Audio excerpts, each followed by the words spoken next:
Evet, sanırım başlayabiliriz.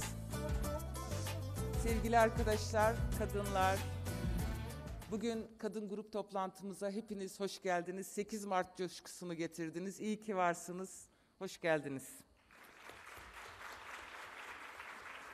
Evet, konuşmalara geçmeden önce aramızda olan değerli misafirlerimizi tanıtmak istiyorum. Bugün aramızda Roza Kadın Derneği'nden Fatma Gültekin var. Migros işçileri adına, Fatma Gültekin, Migros işçileri adına Fatma Yiğit, DGD Sen'den Şaziye Betül Celep, Barış Annesi Narinç Temel, yine Barış Annesi Fatma Temel, Devrimci Parti Genel Başkanı Elif Torun Öneren ve Ankara İl Kadın Meclisimiz, Merkezi Kadın Koordinasyonumuz, çok sayıda misafirlerimiz var. Hoş geldiniz, sefalar getirdiniz. Sevgili eş genel başkanımız Pervin Buldan'ın konuşmasına geçmeden önce kısa bir sinevizyonumuz var. Önce onu izleyelim, sonra beraber grup toplantımıza başlayacağız.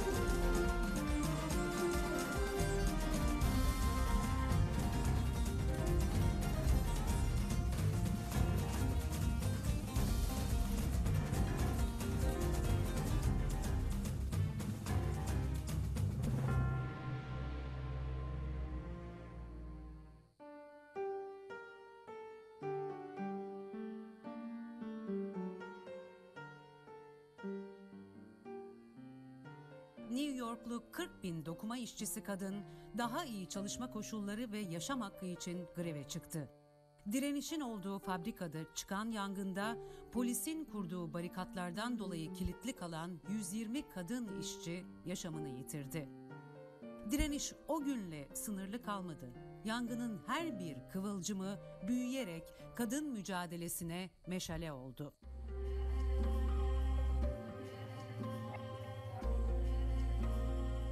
Yaşamın olduğu her yerde mücadele etmek istiyorum diyen Clara Zetkin'in girişimiyle bu isyanın adı tüm dünyada 8 Mart oldu. Canları pahasına direnen kadınların mirasıyla bugün de biz kadınlar özgürlük ve eşitlik mücadelesi vermeye devam ediyoruz.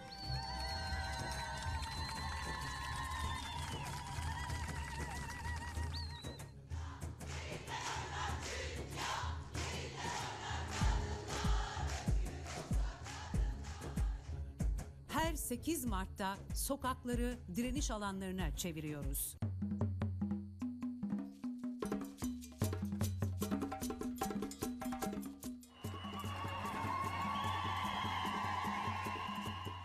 Bizi yok sayan, iktidara boyun eğmediğimizi, cinsiyetçi, militarist, kadın düşmanı politikalara karşı isyanda olduğumuzu dünyanın her tarafından haykırıyoruz.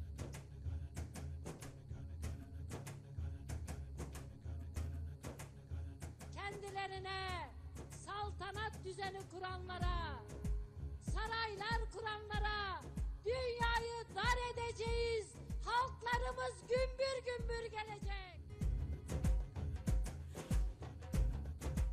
Bizler yaşamın her alanında büyük bedellerle, büyük emeklerle verdiğimiz her bir kazanımımızı geri almak adına bu mücadeleyi büyüteceğimize bir kez daha söz veriyoruz.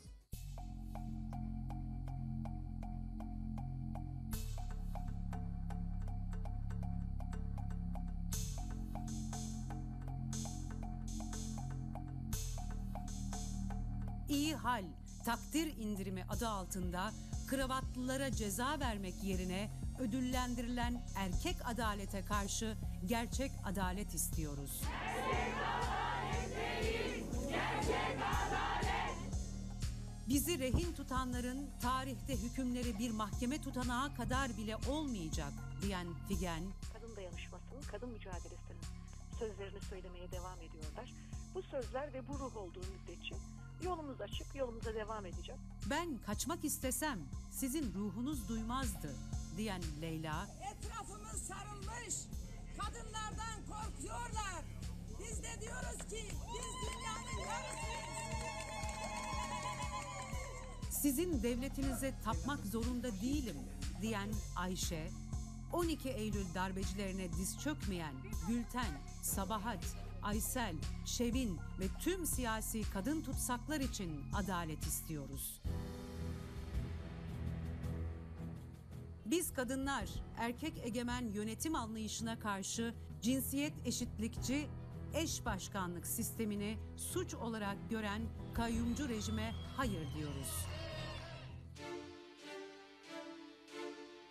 Güvencesiz istihdama karşı güvenceli istihdam istiyor, iş yerlerinde yaşanan ayrımcılığa, adaletsizliğe itiraz ediyoruz. Erkek şiddetine karşı öz savunmamızı gerçekleştirdiğimiz için yaşamlarımızın çalınmasına izin vermiyoruz.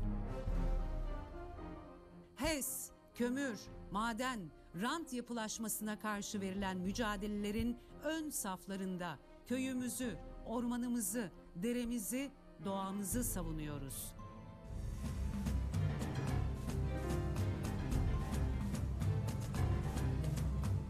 Eşit, özgür ve adil bir yaşam için, savaşa karşı barışı savunmak için, yaşanılabilir bir toplum için, yaşam alanlarını savaş ve yoksulluktan kaynaklı terk etmek zorunda kalan mülteci ve göçmen kadınlar için, gasp edilen haklarımızı geri almak ve kazanımlarımıza sahip çıkmak için, Dikkat! Kadınlar konuşuyor!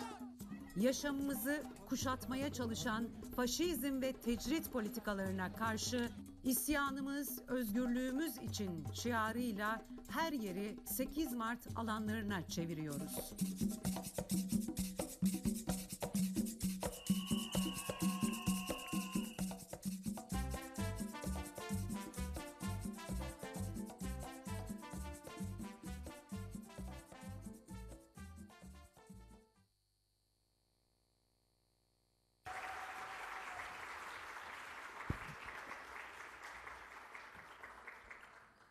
Evet, şimdi grup toplantımıza devam edebiliriz. Bugün sevgili eş genel başkanımız Pervin Buldan konuşacak. Buyurun başkanım.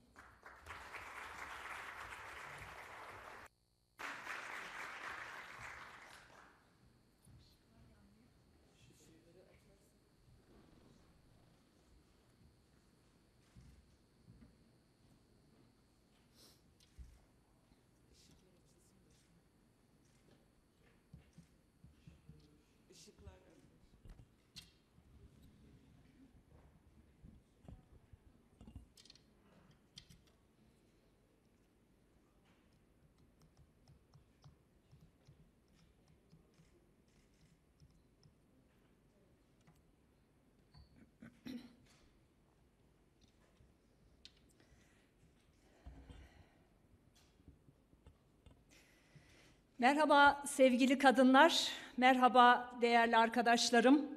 Basının değerli emekçileri ve ekranları başında bizleri izleyen sevgili halkımız, tüm engellemelere rağmen rengimizle, coşkumuzla, umudumuzla, direncimizle, isyanımız, özgürlüğümüz için diyerek alanları, meydanları bu 8 Mart'ta kadının rengine boyadık sevgili arkadaşlar. Hoş geldiniz, sefalar getirdiniz. Buradan tüm kadın arkadaşlarımın, kadın yoldaşlarımın 8 Mart Dünya Emekçi Kadınlar Günü'nü kutluyor, selam ve sevgilerimi gönderiyorum dünyanın her tarafındaki kadın yoldaşlarıma. Selam olsun mücadele eden tüm kadın yoldaşlarıma. Selam olsun sevgili Figen Yüksekdağ'a, Leyla Güven'e, Sebahat Tuncel'e, Gülten Kışanak'a, Aysel Tuğlu'ya, Gülser Yıldırım'a, Çağlar Demirel'e, Ayla Akat Atay'a, Emine Ayna'ya, Beyza Üstün'e, Nurhayat Altun'a, Edibe Şahin'e, Şevin Alaca'ya, Dilek Hatipoğlu'na, Ayşe Gökkan'a ve buradan adını sayamayacağım tüm tutsak kadın yoldaşlarıma selam ve sevgilerimi gönderiyorum. Mücadelesiyle bir simge haline gelen, geçen hafta kaybettiğimiz Perihan ablaya buradan rahmet diliyorum. Ve bizlere miras bıraktığı mücadeleye selam olsun diyorum. Selam olsun tüm annelere, cumartesi annelerine, barış annelerine, evlatlarını arayan tüm annelere. Selam olsun Hatun Aslan ve Meyrem Soylu şahsında Mebya derli annelere. Selam olsun özgürlüğün umudu Rojavalı kadınlara sevgili arkadaşlar. Selam olsun daha gün ışımadan evde, tarlada, fabrikada, iş yerinde yaşamı büyüten kadınlara diyorum. Selam olsun talancılara karşı vadisini, suyunu, dağını, taşını savunan tüm kadınlara. Selam olsun sendikal faaliyetlerde bulundukları için Kod 29 uygulaması ile işten çıkarılan Simbo, Migros ve SML etiket işçisi kadınlara. Selam olsun Kaz Dağları için mücadele eden kadınlara. Selam olsun ev hapsi nedeniyle alanlarda bizlerle birlikte olamayan tüm kadın arkadaşlarıma. Selam olsun 8 Mart'ta renkleriyle, coşkusuyla alanlarda haykıran, erkek iktidarın koltuğunu sallayan tüm kadınlara değerli arkadaşlar. Selam olsun Taksim'de 8 Mart Feminist Gece yürüyüşünü gerçekleştiren tüm feministlere diyorum.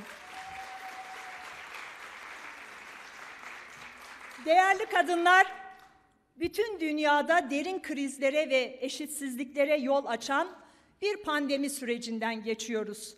Bu krizlerin en fazla vurduğu toplumsal kesim hiç kuşkusuz kadınlar olmuştur.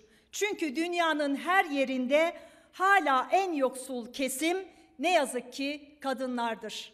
En büyük işsiz grubu, en güvencesiz işlerde çalışanları ve işlerini ilk kaybedenler elbette ki bu pandemi sürecinde kadınlar olmuştur. Türkiye'de mevcut çoklu krizler pandemi sürecinde daha da derinleşmiştir. Esnek ve güvencesiz çalışma biçimi evden çalışma ile daha da yaygınlaştırılmıştır.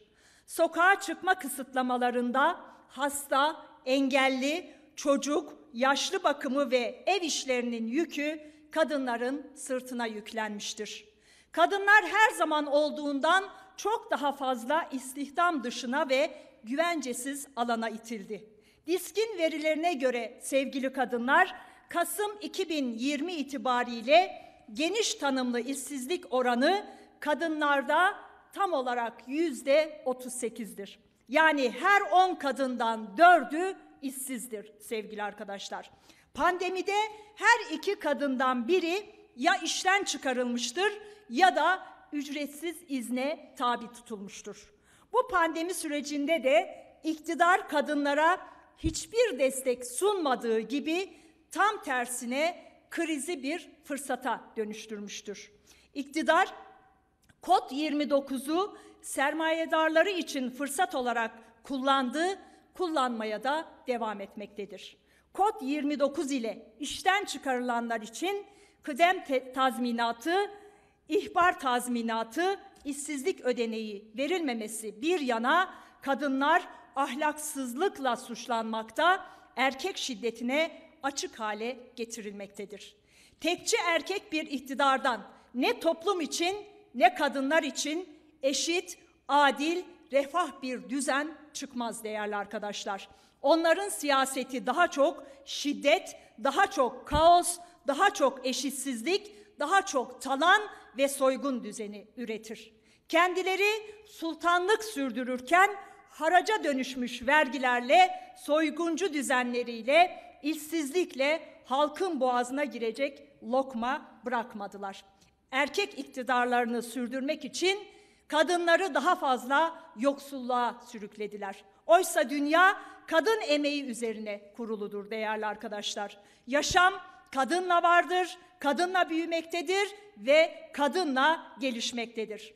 Bizler dünyayı ayakta tutan bu devasa emeğin görünür olması için yürüttüğümüz mücadelemizde kadınların ev içinde ve dışında döktüğü her damla alın terinin hakkını savunuyoruz. Sormaya da devam edeceğiz, savunmaya da devam edeceğiz.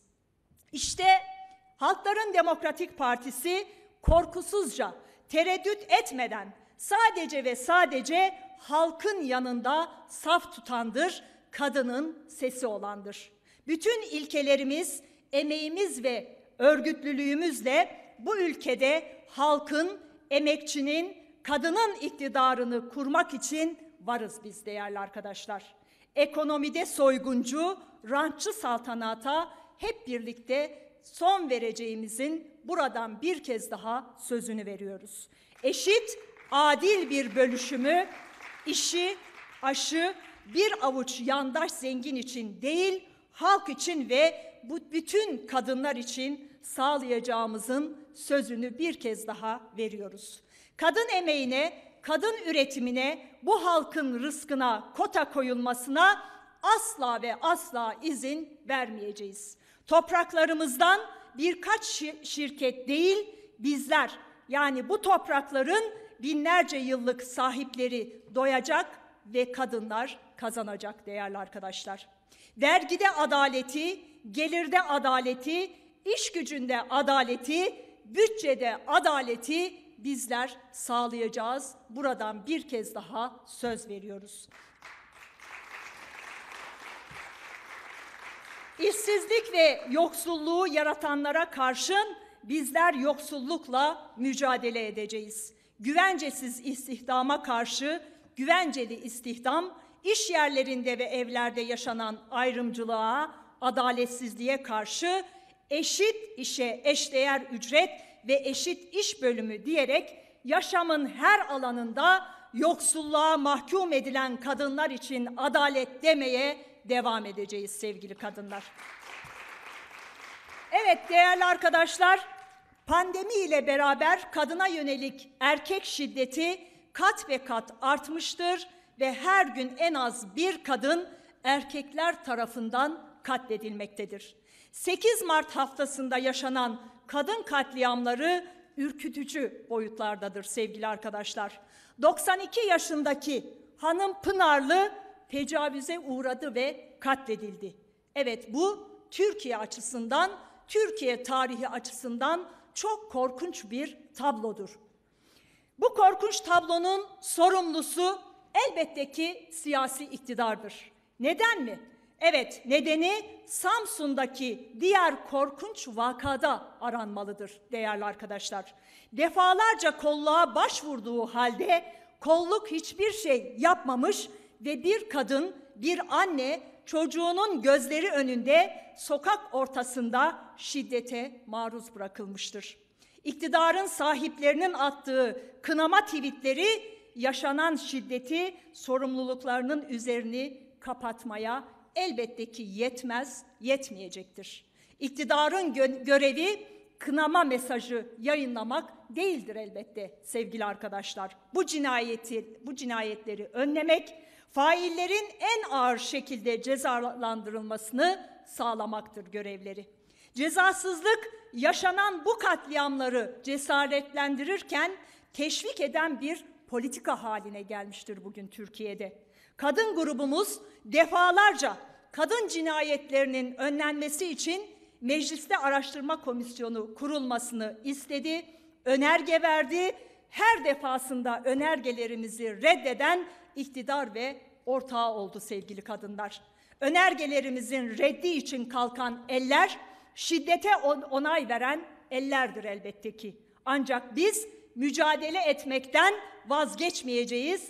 Bugün de yine kadına yönelik şiddetle mücadele önergemizi genel kurulda kadın arkadaşlarımız partimiz adına verecektir. Daha geçen hafta sevgili arkadaşlar, Mizah içerikli bir paylaşımımdan dolayı sosyal medya üzerinden bana en ağır, en iğrenç hakaret ve saldırılar yapıldı. Buna hepiniz tanık oldunuz. Yapanların siyasi kimliği bellidir değerli arkadaşlar. Hangi partinin belediye başkan adayı, milletvekili adayı olduğu bellidir, ortadadır. İktidarın gücüne dayanarak bu iğrençliği yapana elbette ki dokunulmadı. Ve biz dokunulmayacağını da çok iyi biliyorduk ve buna da tanıklık ettik.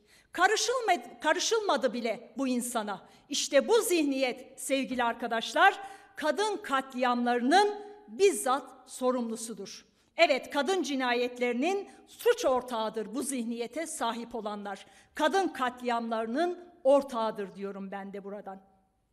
Sevgili arkadaşlarım, 8 Mart'ta kadınların gerçekleştirdiği etkinliklere AKP polisinin müdahalesi, kadınların saçlarından tutulup çekilmesi, LGBT'lilere yapılan saldırı, yine cezaevlerindeki çıplak aramalar, kadın düşmanı politikalar odağının erkek iktidar, erkek devlet ve erkek yargı sistemi olduğunu bizlere bir kez daha gösterdi ve gözler önüne serdi değerli arkadaşlar. 92 yaşındaki ninenin vahşice katledilmesinin nedeni işte bu odaktır. Tutuklu bulunan Hakkari Belediye Eş Başkanımız sevgili Dilek Hatipoğlu'na yapılan çıplak arama işkencesinin nedeni aynı odaktır sevgili arkadaşlar. Aynı zihniyeti İstanbul Sözleşmesi'ne karşı iktidarın yürüttüğü kampanyada da bizler görüyoruz ve buna tanıklık ediyoruz. Kadın cinayetlerini kınıyoruz diyen iktidar temsilcileri, kadına karşı şiddetin önlenmesi için uygulanması gereken İstanbul Sözleşmesi'ni ise ortadan kaldırmaya yeltenmektedir. Bu hayati sözleşmeyi yok sayan bu erkek ittifak zihniyetiyle kadınları sokakta katleden erkek şiddet zihniyetinin kodları da tamamıyla aynıdır değerli arkadaşlar. Bunun adı aslında kadın düşmanlığıdır. Evet, bu iktidar bir kadın düşmanıdır. Sevgili arkadaşlar, anayasal demokratik haklarını kullananların üzerine polis ordusunu gönderen, ancak erkek şiddetini engellemek için kılını kıpırdatmayan zihniyetin varlığı kadınların yaşamını her gün, her saat tehdit etmektedir.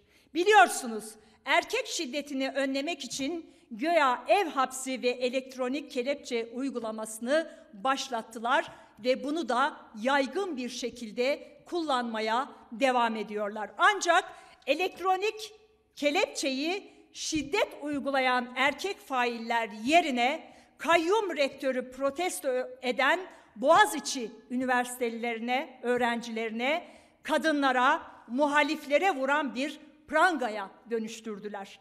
İstanbul İl Eş Başkanımız sevgili Elif Bulut ev hapsindedir.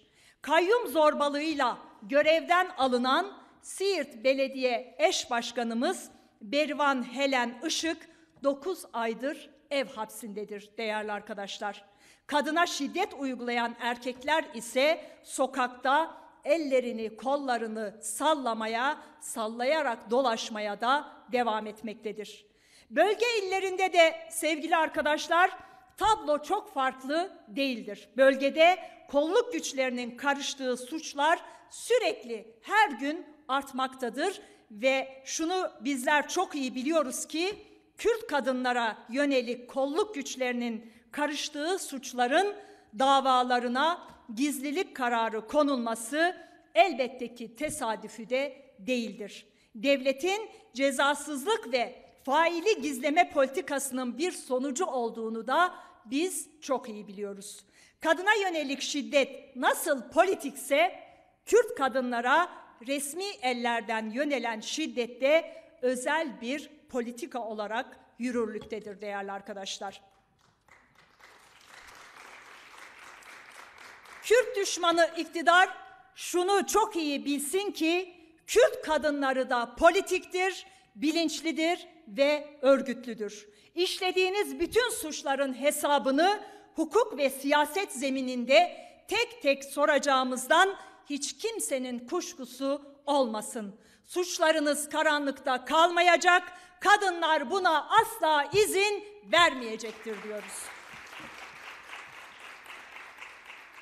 Şimdi sevgili arkadaşlar, AKP hükümetinin, iktidarın son günlerde çıkarmış olduğu ya da uygulamaya çalışacağı yeni bir şeyle karşı karşıyayız. Bir insan hakları eylem planından bahsediyorlar. Bunu geçen hafta grup toplantılarında açıkladılar biliyorsunuz. Evet, biz de buradan özellikle AKP hükümetine siz önce mevcut anayasayı ve yasaları uygulayın diye ifade etmek isteriz. Bu uyarıyı kendilerine yapmak isteriz. Öncelikle yapılması gerekenler elbette ki şunlardır. İstanbul Sözleşmesi'nin uygulanmasıdır. Ahim kararlarının uygulanmasıdır. İşkenceye, adaletsizliğe ve hukuksuzluğa bir an önce son verilmesidir. Ondan sonra çıkıp bir eylem planından, insan hakları eylem planından ve hukuk reformundan ancak ve ancak bundan sonra söz edebilirsiniz, açıklayabilirsiniz. İşkence durdurak bilmeyen bir noktadadır değerli arkadaşlar. Biliyorsunuz çıplak arama ayyuka çıkmış durumdadır. Cezaevlerinde bütün kadınların hemen hemen şikayet ettikleri ve zaman zaman maruz kaldıkları bir uygulamadan bahsediyoruz. Çıplak arama meselesinden. Kadın erkek yüzlerce kişi bu işkenceye cezaevlerinde ne yazık ki maruz kalıyorlar sevgili arkadaşlar. Çıplak arama yönetmeliğini çıkaran da bu iktidardır ama çıplak arama yok diyerek inkar eden de yine bu iktidardır. Böyle bir ikiyüzlülük siyaset tarihinde ender görülür sevgili kadınlar. İşkenceye sıfır tolerans dediler, insan onuruna aykırı olan çıplak aramanın altına imza atan bir iktidar oldular. Yine cezaevlerinde hak ihlalleri ciddi boyutlardadır sevgili kadınlar. Pandemi bahane edilerek infaz koşulları ağırlaştırılmakta, İmralı'da tecrit sürekli bir yönetim rejimi haline getirilmiş durumdadır. Bunların son bulması talebiyle tutuklular 103 gündür açlık grevindeler sevgili arkadaşlar.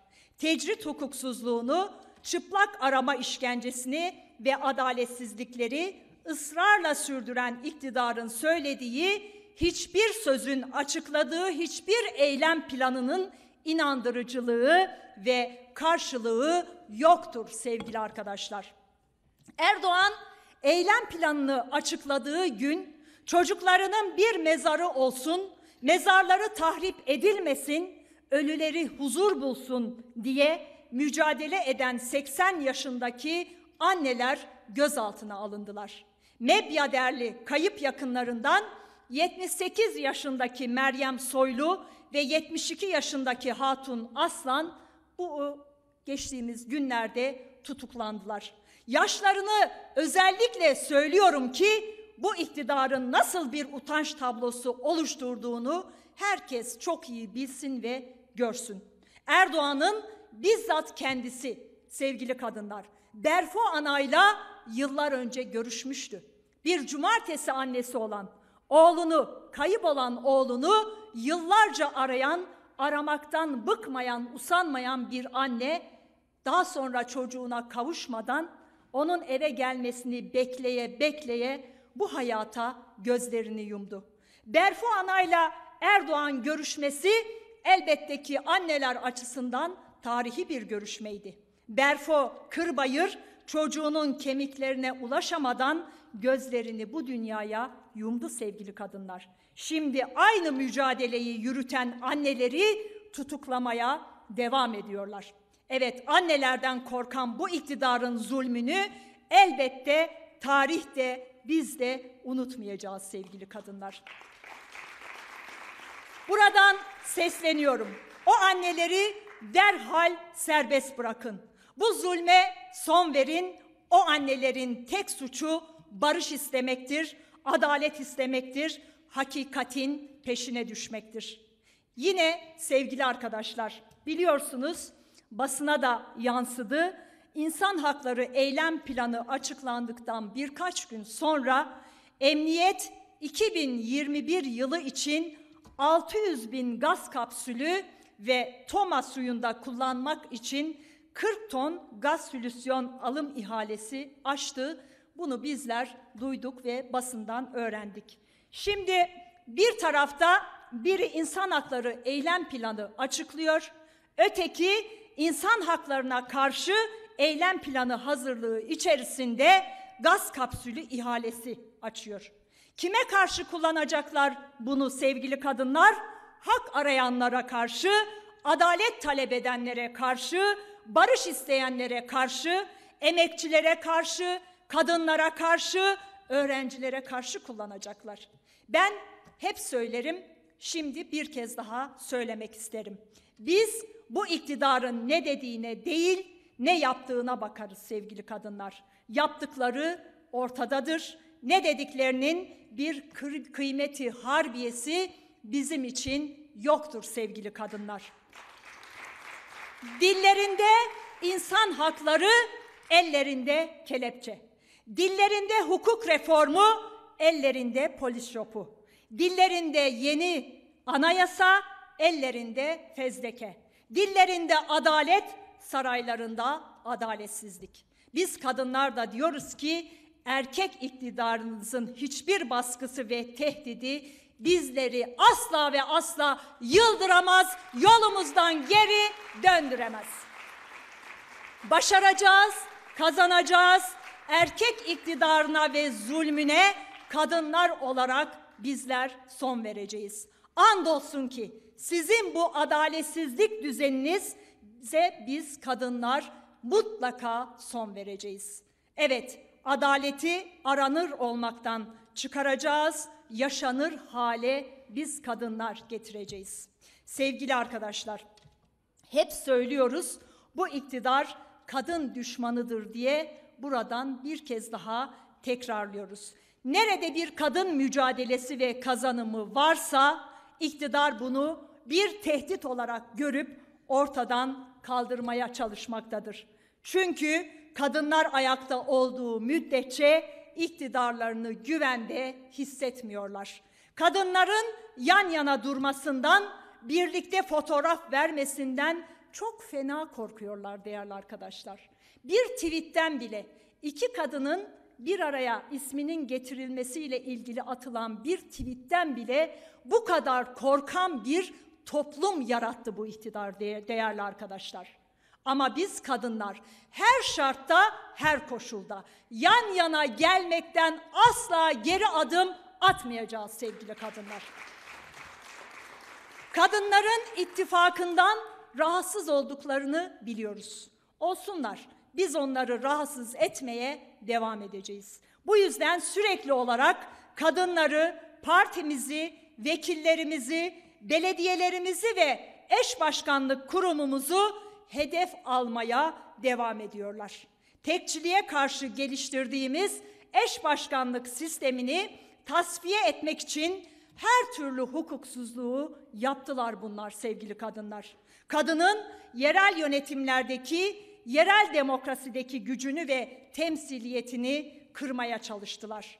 Belediyelerimizde kadına yönelik şiddetle mücadelede Kürtçe hizmet veren yüzlerce kurum vardı.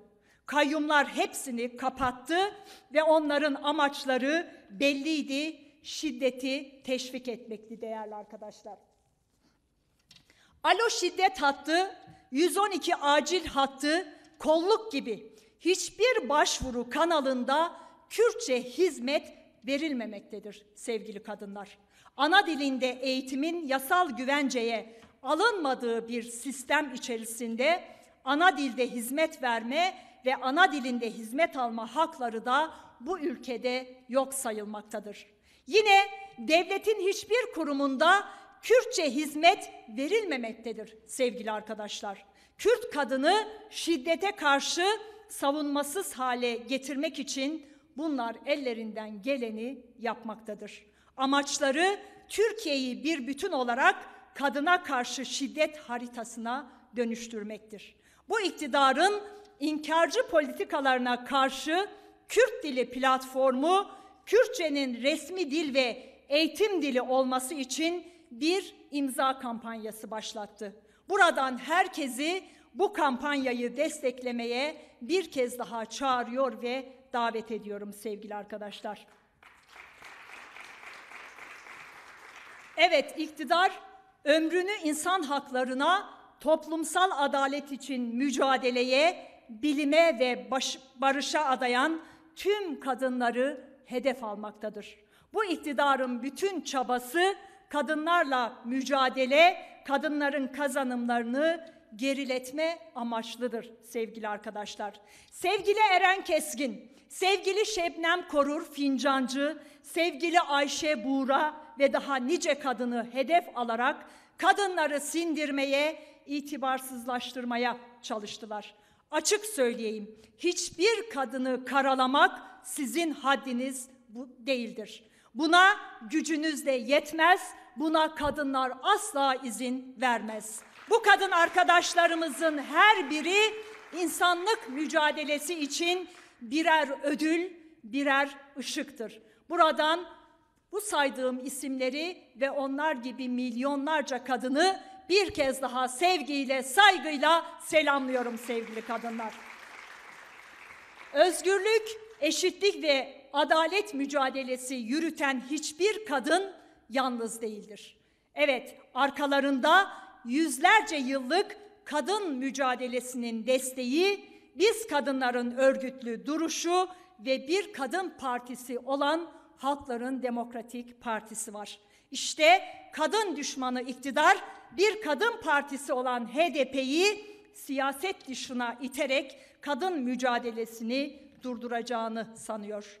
Kadınları yaşamdan, siyasetten, istihdamdan alıkoyacaklarını düşünüyorlar. Ama hayal görüyorlar, görmeye de devam etsinler. Bizler kadın mücadelesini büyütürken, kadın kazanımlarını tek tek garanti altına alma mücadelesi yürüttüğümüzü buradan bir kez daha ifade etmek isteriz.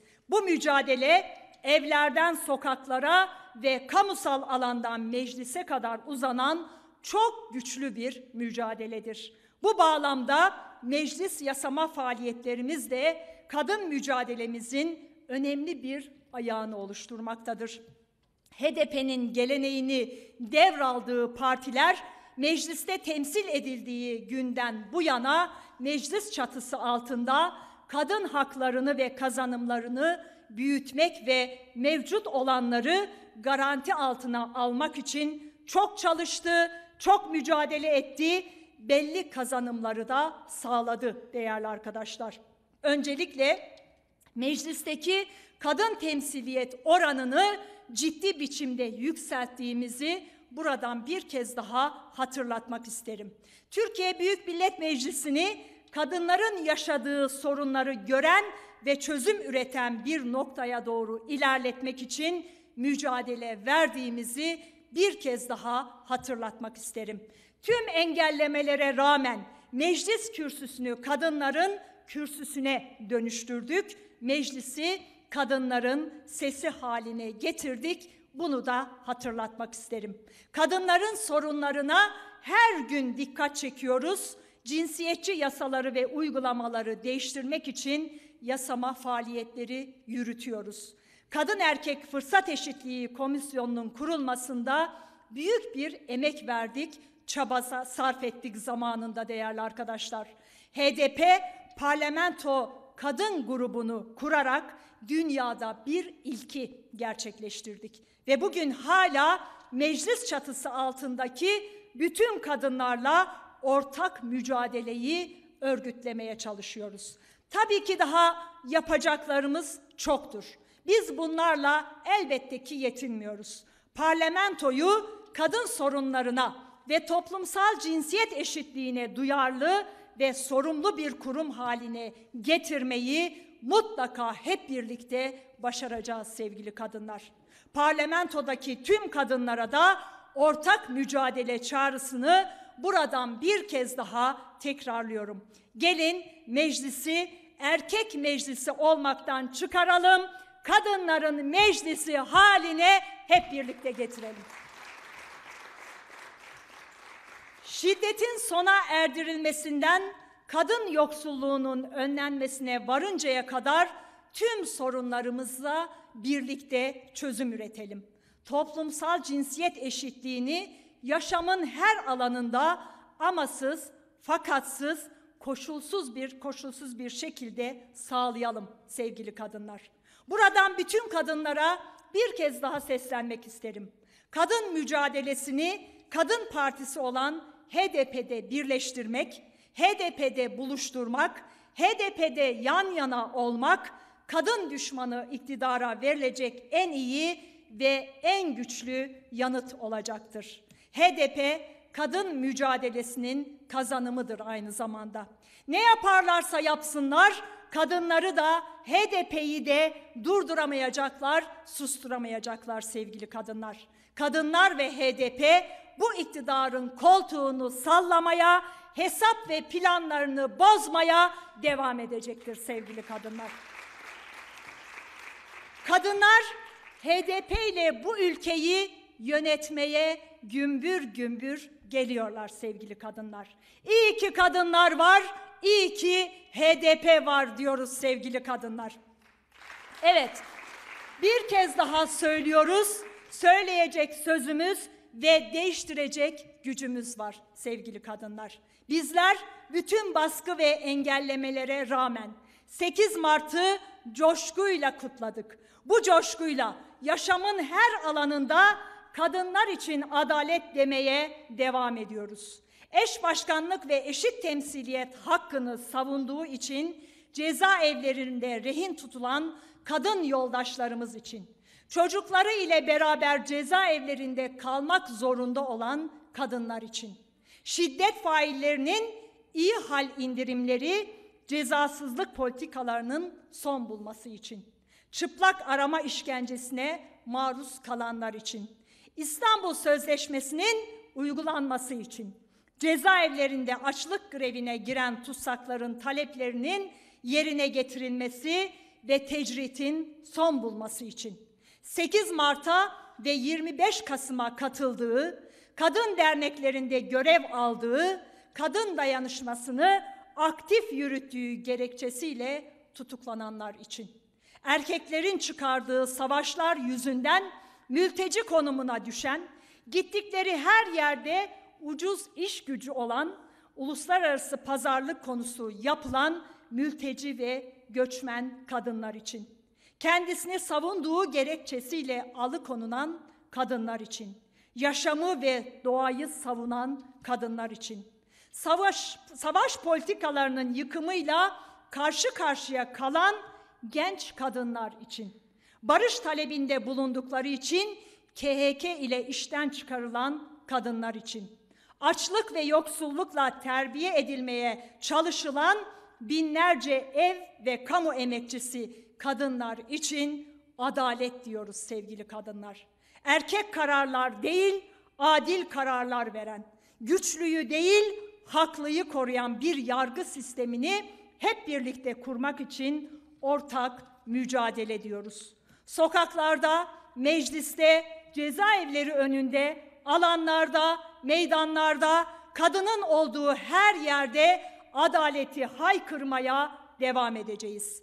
Kadınlar için, haklar için, bütün ezilenler için, gençler ve çocuklar için eşitlikçi, adil, demokratik bir anayasayı mutlaka biz kadınlar yapacağız sevgili arkadaşlar. Evet sevgili kadınlar, 8 Mart haftasından aldığımız coşku, moral, cesaret ve umutla mücadelemizi daha da büyüteceğiz ve kadınların yönettiği eşitlikçi bir düzeni hep birlikte oluşturacağız. Tabii ki bu morali, bu gücü burada bırakmayacağız. Nevroz'da da aynı kararlılıkla adalet ve özgürlüğü hep birlikte haykıracağız. Hepinizi sevgiyle, saygıyla selamlıyor.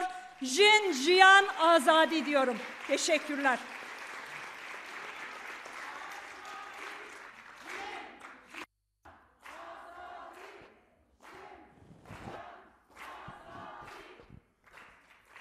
Evet. Çok teşekkür ediyoruz bu muhteşem konuşma için sevgili eş genel başkanımıza. Daha güçlüyüz birlikte, tabii ki daha büyük işleri birlikte başaracağız. Şimdi iki konuğumuzu kısa bir selamlama ve konuşma için kürsüye davet edeceğiz. Bugün kadın grup toplantımızın da hazır bulunuyorlar. Migros işçileri adına Fatma Yiğit arkadaşımızı davet ediyorum kürsüye.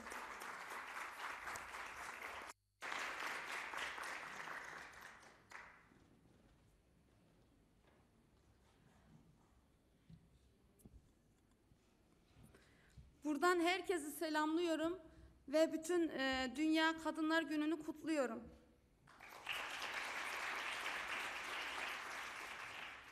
Çok teşekkür ederim bana bu söz hakkı verdiğiniz için de. Ben İstanbul'dan geliyorum ve Migros Şekerpınar deposunda çalışan bir elemandım 2 ay öncesine kadar. Şu an kod 29'dan atıldım. Ve orada 2,5 sene çalıştım. Çok zor şartlarda çalıştık. Hijyen sıfırdı. Orada mobbing olsun, taciz olsun her şeye maruz kaldık. Ve bu Covid-19 başladıktan sonra, pandemiden sonra işler daha da arttı. Çekilmez hale geldi. Migros marketler boşaldıkça biz onları doldurmak zorunda kaldık. Sabah 6.30 gibi evden çıkıyorduk hava aydınlanmadan.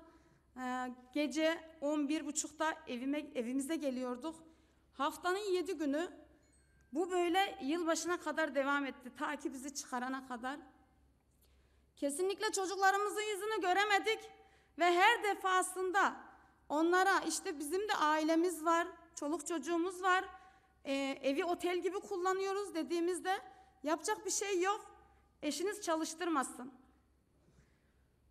Öyle bir cevapla bize geri döndüler ve biz başa çıkamadık. Gece vardiyalarında soğuk çorbalar içtik. Her defasında dile getirdik. Bizi kesinlikle görmediler. Orada pislik içinde her şeye maruz kaldık. Zeminler bozuktu. Suların içinde çalıştık. Ayaklarımıza streç sararak çalıştık. Ve biz orada her şeye katlandık. Onların sermayesine kat kat katlarken biz onların sermayesi altında gittikçe ezildik. Ve çoluk çocuğumuzun yüzünü göremez hale geldik. Biz de ne yapalım diye kendi kendimize sendikaya üye olalım dedik. DGD'den sendikaya üye olduk. Ve bunu duymuşlar tabii ki de, bizim haberimiz yok. Orada 2 kişinin yapacağı işi bir kişiye yaptırırken bir kişi yapıyordu. Yani işçi kesinlikle almadılar. O 80 kişi bir günde Covid-19 19 Covid'e yakalandı. Diyemedim. Heyecanımı maruz kalın. Yani şu an gerçekten çok heyecanlıyım. Yani buraya geldiğime inanamıyorum daha. O yüzden kusuruma bakmayın. Ve biz defalarca işte söylediğimizde bize test yapıldı. 80 kişi bir kez Covid oldu. O Covid olan arkadaşlarımızı gönderdiler. Ama temasları tekrar yine çalışmaya devam ettiler. Hiçbir şekilde o Covid olan arkadaşlarımız da kendi imkanlarıyla. Yani iş yeri öyle bir yerde ki ulaşım sıfır. Ancak oraya gelen kamyonlarla, tırlarla ulaşımı zor. Ya taksi çağıracaksın, kendi cebinden ödeyeceksin ya da o tırlarla gideceksin. Bayansın, kadınsın. Nasıl gidebilirsin?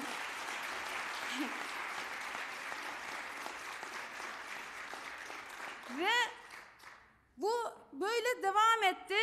Tekrar hiçbir şey yapmadılar. Güya göstermelik kapı girişine bir kamera koydular. İşte bu sizin ateşinizi ölçüyor. Öyle bir şey yoktu. Zaten biz de inanmadık hiçbir zaman. Ateşimiz ölçülüyordu güya. Aşağı indiğinde arkadaşlarımız ateşleniyordu. Ve bu böyle devam etti. Biz sendikaya üye olduktan sonra işte onlar duymuşlar bir şekilde, kulaklarına gitmiş. Bunlar işçileri artık 3'er 4'er çıkarmaya başladılar ve yerine de 150-200 işçi aldılar. Biz de sanıyoruz ki hani işçi çıkarmadan önce işte bizi düşünüyorlar artık. Yani işimiz hafifleyecek. Artık biz de bir insan gibi yaşayacağız. Sonra o gelen işçileri bize öğrettirdiler. Her şeyi artık öğrettik. Artık çıkarmaya başladılar ücretsiz izine. Yılbaşında aralığın 31'inde işte 5'e kadar bizim her ay sayımlarımız olur. Ve yılbaşlarında da genel sayım yapılır. Ve o sayımı da yaptırdılar bize.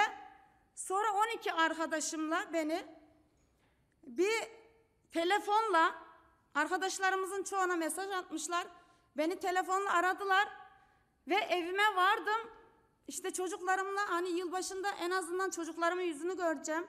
Birkaç saat de olsa onlarla zaman geçireceğim diye sevinirken ve artık bir işim olmadığını öğrendim. Ücretsiz izindesin dendi.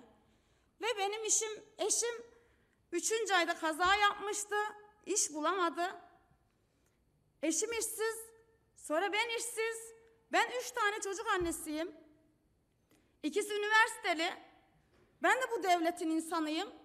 Benim çocuğum bu devlet için yarınların inşallah doktoru olacak. Ben de bu devletin insanıyım. Yani neden biz görünmüyoruz? Nedir bu kod 29? Çıkarıldık. 52 gün boyunca ücretsiz izine direndik. Ve her gittiğimizde çadırımızı kurduk. Her gittiğimizde bir muhatap aradık. Orada güvenliklere sürekli söyledik. Hani bizimle muhatap olsunlar, konuşsunlar. En azından yüzümüze karşı desinler. Suçumuz ne? Sendika bizim en yasal hakkımız değil mi? Bunu devlet çıkarmadı mı? Neden sen beni işimden ediyorsun? Neden? Hadi işin azaldı diyelim. Neden yerime işçi alıyorsun? Ben bunun hesabını sormak istedim. Defalarca biz çevrildik ve biz de kasa kilitlemelere başladık. Buradan herkese de sesleniyorum. Herhangi bir markete, Migros marketlerine gidin, alışverişi yapın. Kasadan geçirdikten sonra olduğu yerde bırakın. Biz bunları yaptık. Sesimizi duysunlar diye. Ve her kasa kilitlemede bizi ifadeye çağırdılar. Sanki suçluymuşum gibi. Bu devlet neden benim yanımda değil? Neden bizi görmüyor? Ve defalarca ifade verdik biz. Kesinlikle onlar her önümüze konulan engelde biz daha da güçlendik. Daha da güçleneceğiz. Kesinlikle pes etmeyi düşünmüyoruz. Yağmur yağıyor, kar yağıyor ama biz oraya gidince güneş açıyor. Bunlar bunun farkında değil. Biz güçlüyüz.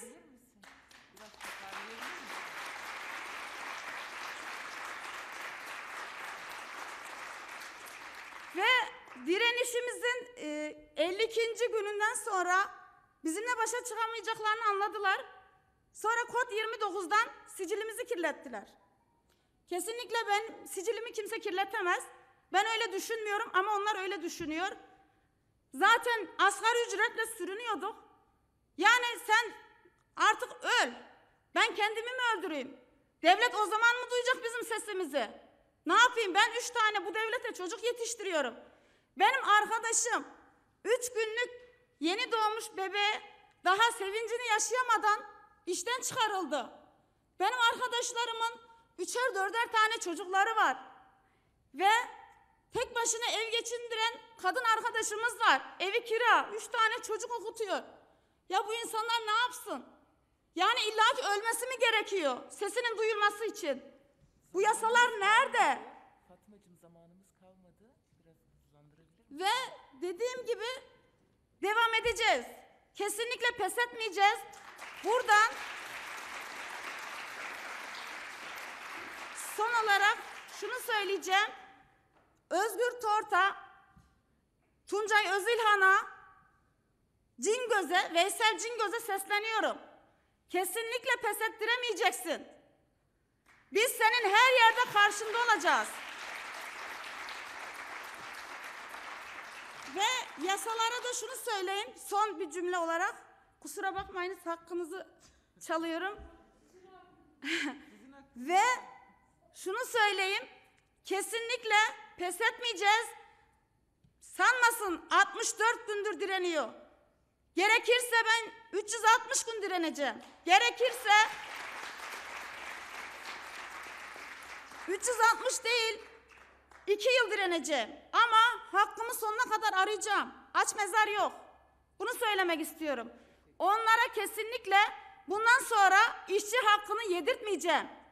Onlar gökdelenlerde oturarak bizim o depolardan ne yaşadığımızı bilemezler. Bizi muhatap bile almıyorlar. Buradan sesleniyorum, duysunlar. Bu daha da gidecek. Sonuna kadar direneceğim.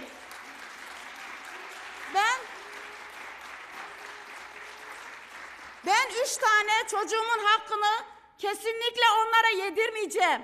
Buradan sendika başkanımız Murat Bostancı'ya da teşekkür ediyorum. Öyle bir dedikodu çıkardılar ki 300 milyarlık arabası var. Öyle bir şey yok. Adam evine yürüyerek gidiyor be.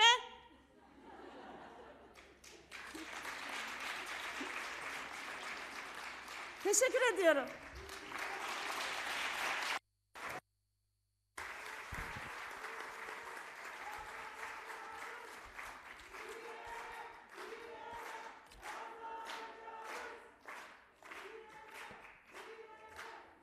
Evet, kesinlikle direnerek kazanacağız. Sevgili Fatma'ya çok teşekkür ediyorum. Çok üzgünüm. Yani burada bize tahsis edilen saati aştığımız için mecburuz bunu yapmaya. Bir arkadaşımız daha var. Ondan da özür dileyerek hepinizden kısa tutmasını rica edeceğim. Bu arada TVM TV maalesef yayını eş başkanımızdan sonra kesmiş. Halkın sesini, kadınların sesini kesmeye çalışıyorlar. Ama biz kestirmeyeceğiz. Bu da böyle biline. Her yerde bu sesi yükselteceğiz. Evet, Roza Kadın Derneği'nden Fatma Gültekin arkadaşı davet ediyorum.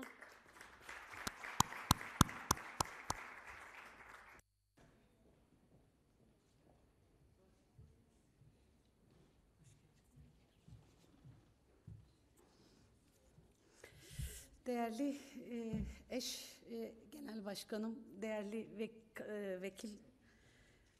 vekiller ve sevgili kadınlar, odayki merumet, herkese selamlar buradan.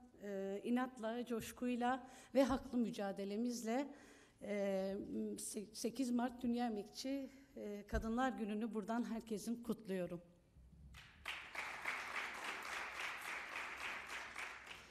Bugün burada olmak ve sizin bulunduğunuz bu alandan sesimizi duyurmak bizler için gerçekten oldukça anlamlı ve değerli. Geçtiğimiz son bir yıl içerisinde özellikle kadına yönelik şiddet ve ölümlerin artmış olduğu bir yıldan geçtik ve bunun kadın kırımı boyutlarına kadar ulaştığını da hep birlikte gördük. Diğer bir yandan da direnen ve mücadele eden kadınlarla kolluk ve yargı şiddetine maruz kaldılar.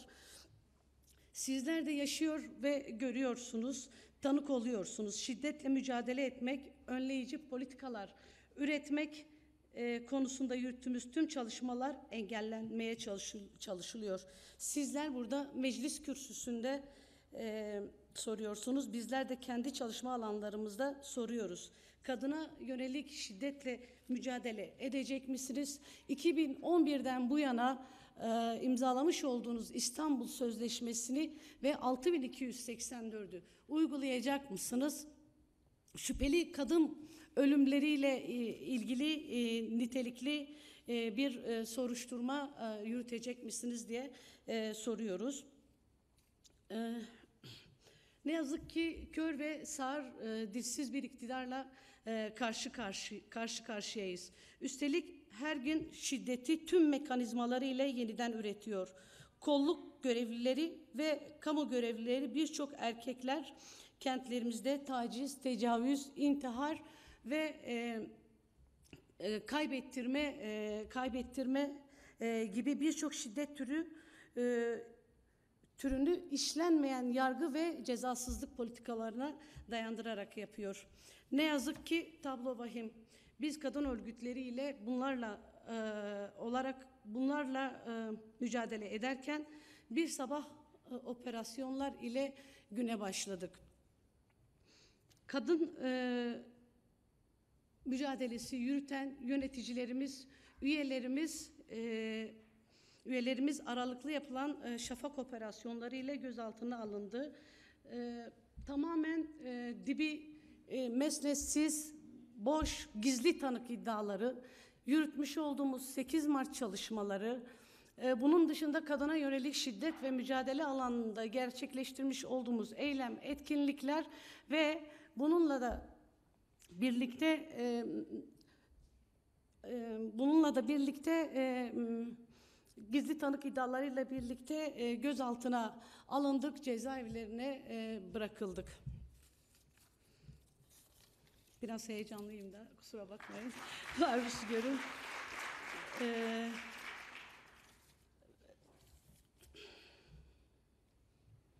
Biz özellikle şunu belirtmek istiyoruz. Bizim Rosa Kadın Derneği olarak yürüttüğümüz özellikle kayyum politikalarından sonra sisteme karşı alternatif oluşturduğumuz bu Bağımsız Kadın Derneği'nin birçok alanda yürütmüş olduğu çalışmalar gerçekten ciddi oranda sistemi de rahatsız eden bir durumda olduğu için geçirdiğimiz bu süreçler kesinlikle bizim bu anlamdaki çalışmalarımızı durdurmadı. Bize daha fazla da güç verdi.